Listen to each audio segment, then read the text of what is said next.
Robert Uy, Aris Rojas, Chris Tagle, Daniel Brito, Edward Uy, Gina, Casey, Orlan, Willie. Every single auction, sila lang nananalo, wala nang iba pa. For so many years, sila, pangalan nila palagi lumuluta. Kambal Barko, alam mo ba yun? Sir, the term na kambal barko, sir, I just heard of it right now, sir. Just right now? Yes, sir. I'll tell you what is the meaning of kambal barko.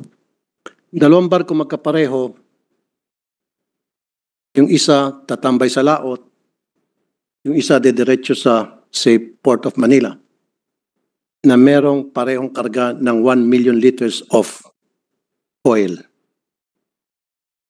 Yung isa may dalang permit na para magdiskarga. Wala naman nakalagay doon kung saan ididiskarga. Tapos ngayon, magbabayad ng duties and taxes. Kung ano yung dapat bayaran para sa isang 1 million liters of oil. Matapos mabayaran, aalis na siya. At didesign niya, matapos mabayaran, magdidiskarga siya. Siyempre, diskarga sa Port of Manila.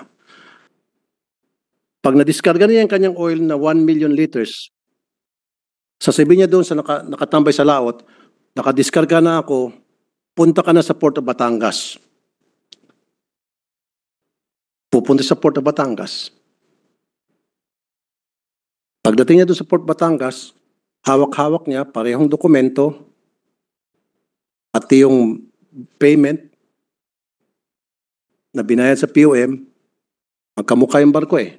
Maglalanding siya ngayon sa Batangas. Pagdating sa Batangas, may mga tagasalo. Sasabihin doon, idideklara lang, formality. Nagbayad na kami ng taxes and duties. Ito yung barko na nagdaong sa Port of Manila. Kaya lang, yung depot namin doon, puno na, wala mga truck available, kaya i-divert namin dito sa Batangas. Pero bayad na kami. Magdidiskarga sila doon. So isang barko lang na bayaran, nakapagbayad. Your Honor, sir, with the current procedures and documentary requirements for the discharging of such commodity, which is in this case fuel, once paid, the fuel now is with the fuel marking program, doping is done for this supposed tax-paid fuel. So, upon discharging on another port, it is also mandatory for the fuel marking testing for all discharging vessels, sir, before they can discharge. That's the current procedure, sir. I know. There is a procedure in place. Tama.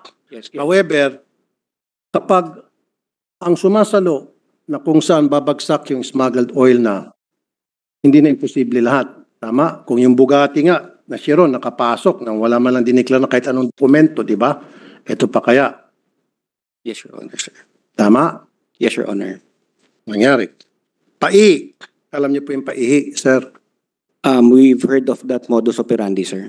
Paano po yung paihi modus operandi kung tatanungin ko po kayo? Your Honor, sir, the paihi is the ship side or the discharging of supposed fuel in the open waters, and then this is brought to land by another vessel coming from the said mother vessel, the paihi system, sir. And it's been happening for the longest time, and it's still happening time and time again. So what is being done here? Ano po yung ginagawa ng Bureau of Customs? Kasi pwede kayong makipag-usap dito sa Philippine Coast Guard. Patuloy pa rin po nangyari ito, lagana pa rin po yung paihi. Tama ka, nasa international water, yung isang barko na naglalaman ko ilang milyon na litro ng oil, and then may mga barge doon na paglalagyan nito mga oils. Bawat barge, maglalanding yan sa mga private pier. Sa iba't ibang private pier. Madalas sa Batangas. Yes, Your Honor. At pagdating sa private pier, nandun yung mga lorry. Alam mo yung lorry? Yes, sir. Yung mga truck. Pila-pila yan. Kakarga doon. Diretso na sa depot. Your Honor, sir, that the modus operandi is, we acknowledge it's really happening.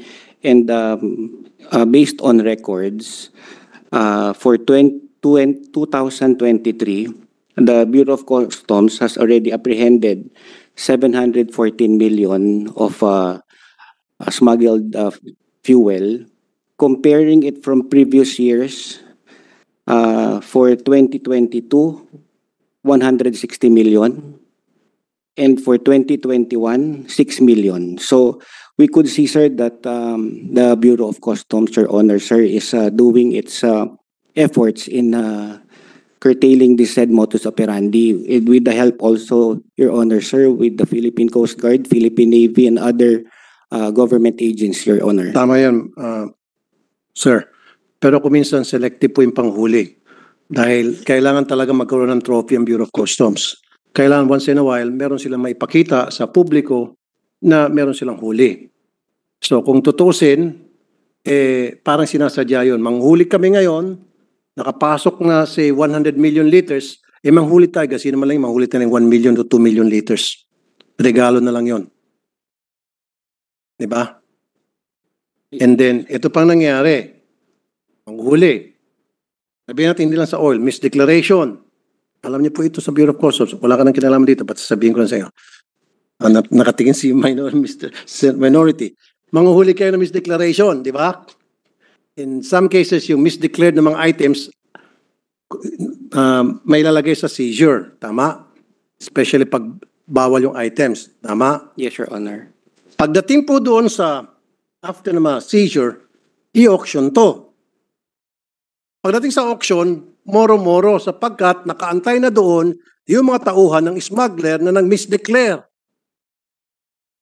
I'll mention to you itong mga tauhan ng mga smuggler na tagasalo ng mga misdeclared items na na-seizure na sila po ang palaging nananalo time and time again sa lahat ng auction. Robert Uy, Aris Rojas, Chris Tagle, Daniel Brito, Edward Uy, Gina, Casey, Orland, Willie. Every single auction, sila lang nananalo, wala nang iba pa. For so many years, sila, pangalan nila palaging lumuluta.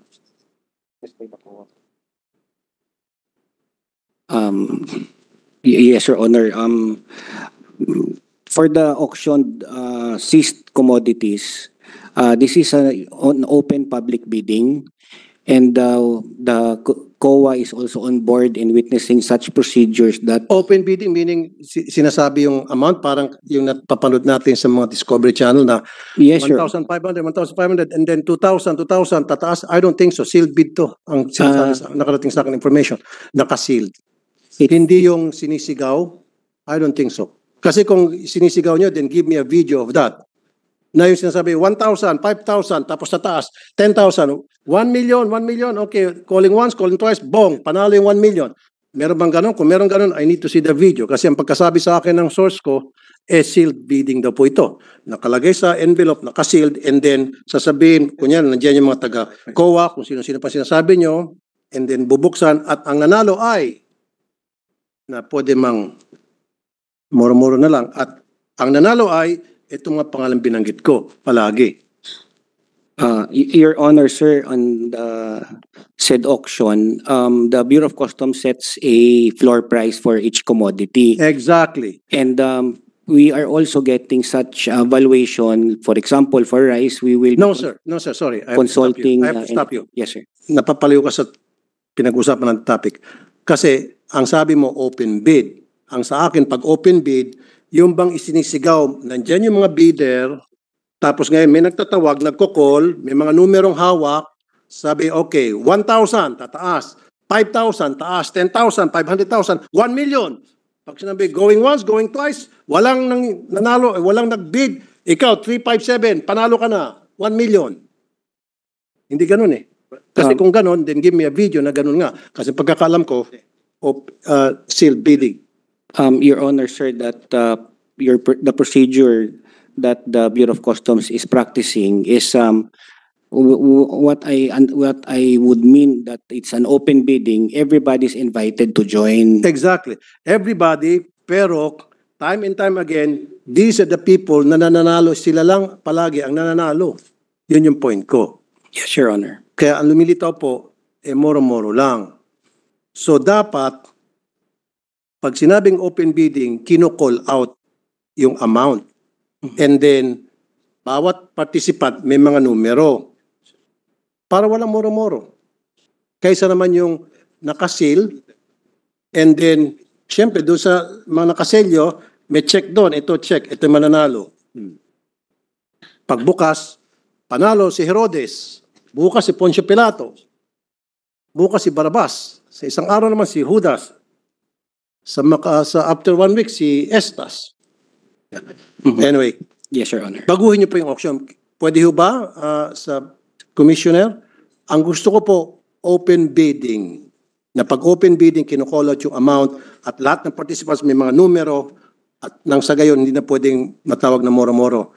Pwede ba baguhin natin yung bidding? Your Honor, sir, as per the Commissioner, we will be introducing a new system of the auction wherein we will be having an e-auction, sir. Online na po ang auction. So, if when we mentioned that it's an open bidding, we will be now online. So, Ay, pangit yung, I don't know ha, pero hindi pa rin maganda online. Kasi sa online, kayo lang pwede kayo mag-usap-usap dyan electronically. Gusto ko open. Dapat yung mga nagbibid, nandyan. Kasi pag online, pwede ka mag-participate kahit ikaw nasa Hong Kong, nasa Beijing, nasa kung saan kang bansa, nasa lupa ng Pilipinas. I want the people participating in the auction, they should be there physically. So para makita natin yung mukha ng mga nagbibid, kung sila ba'y pare-pareho na lang. Dapat nandoon. They should be present. sir, the one that you mentioned, the procedure, that is now the current procedure that is being done. It is? Yes, Your Can I see a video of that? Show me a video. Yes, we will produce, Your Honor, sir. Produce me a video na gano'n nga yung procedure. Kasi yung pinaka-latest source ko, gamit mismo sa committee ng auction, isa doon, nagsabi sa akin, hindi raw gano'n. The auction that is being done is posted live in our Bureau of Customs Facebook pages. We will try to retrieve it now, sir. Kinukall out yung amount tulad ng sinabi ko? The calling of amount is once the bidding or the bidder has already submitted his bid and it's being called out. Hindi po, sorry ha. Ang sinasabi ko magsasubmit. Ang sinasabi ko, real time. Right there and then. Nakapanood na ho ba kayo? Yung, Yes, sir. gano'n ang ibig sabihin, hindi yung magpapadala si bidder. No, sir. The procedure, sir, Your Honor, sir, real time in the sense, sir, that all of the participants or the bidders are present together with the witnesses. The opening of the bids of the bidders is open simultaneous, and the calling out of the winning bidder is also done on that same day. And they're there? Yes, Your Honor, sir. At nagbabanggitan ang amount? At Yes, Your nagpapataas ang amount? Yes, Your Honor, because they will be posting the performance. Make sure na you're saying, I don't want to put on oath kasi baka mamaya ma-contempt ka. You make sure, kasi yung source ko, galing mismo sa taga-auction mismo. Siya mismo nagpapatunay, and he's member of the auction committee, na hindi ganon. Nagkakaiba kayo ng impormasyon. Siyempre, mas pagkakatiwalaan ko yung taga-auction na source ko. Yes, Your Honor. As per commitment, sir, we will be submitting such video and Submit mo sa akin. yes, Your Honor. And itong mga sinasabing mga palagi na lang nanalo sa auction, paimbestigahan nyo. Okay? Thank you. Next. Pinuri ka kayo dun sa vape na nahuli. Sino po yung may-ari ng vape na 1.4 billion? At paano po nakalusot yun?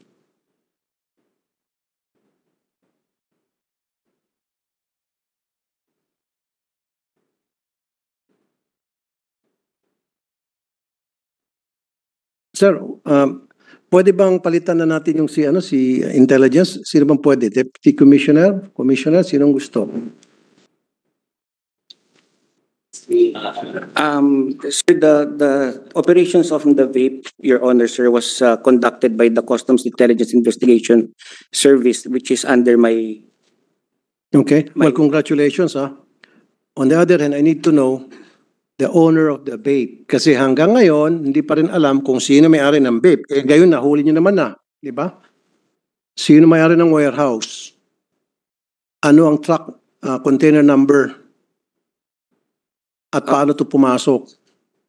Your Honor, sir, the vape was seized inside a warehouse, outside already of the port. Correct. Yes, Your Honor. Yes. So, Initial investigation, Your Honor. who's the owner of the vape?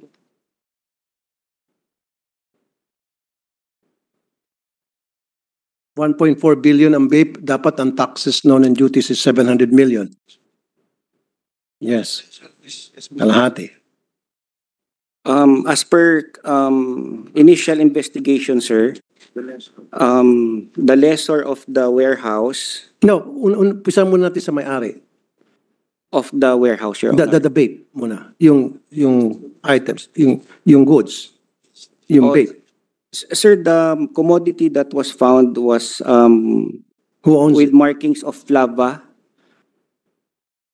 Flava? Flava, sir. Flava. Yes, Eh, Your Honor. brand ata yung Flava. The brand, Your Honor. Yes. Ang gusto ko malaman, sinong owner at sinong importer, sinong consignee, and then sinong broker. Broker and consignee. Yung Flava sinasabi mo, brand yun eh. Sa palagay ko lang. It would appear, Your Honor, sir, a certain Miss Lilac Season Tayaban Miss Nina Season Tayaban. was Okay. is one of the incorporators and declared owner of the said goods stored in the subject warehouse. Okay. Ang sunod kong follow-up na tanong, ano nangyari kay Miss Nina Season Tayaban, nasampanaw ba siya ng kaso? They were made to submit documents on the said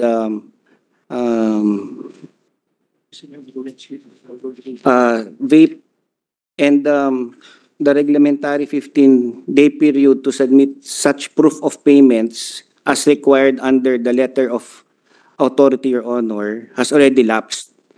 And Kaya nga, so as she submitted, did she comply? no, Your Honor, sir. So kung hindi siya And nag-comply, subsequently, Your Honor, sir, a recommendation was submitted to the district collector of the Port of Manila, and the district collector has also issued a warrant of seizure and detention against the said commodities found inside the okay. warehouse. Your Yeah, Honor. warrant and seizure. Okay yon. Pero gusto kong malaman kung itong si Miss Nina Season Tayaban ay na-file na ng kaso. Uh,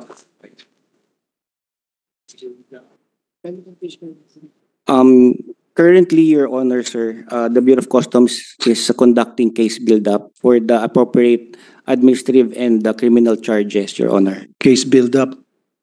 Eh matagal na po ito, 1 buwan na. Hanggang ngayon, puro case build-up pa rin. It's very easy, simple. Pumasok yung kargamento na misdeclared, na seize ninyo, identified na siya yung may-ari, sampan agad siya ng kaso. Tapos na yung copy niyo, di ba? Pinadala niyo siya ng sulat at hindi siya nag-comply, di ba? So sampan niyo na agad ng kaso and then let the fiscal decide. Of course, kompleto records, papakita niyo doon kung paano niyo siya nahuli at kung magkano sa mga taxes nito and misdeclared to and under customs tariff law, blah, blah, blah. Ito yung kaparusahan, ito yung kasong pwedeng maisampa sa kanya, etc. Sampa agad. Ba't pa natin pinapatagal? Nag-aantay ba tayo na makikipag-contact si Mr. Bayaban para makipag-areglo?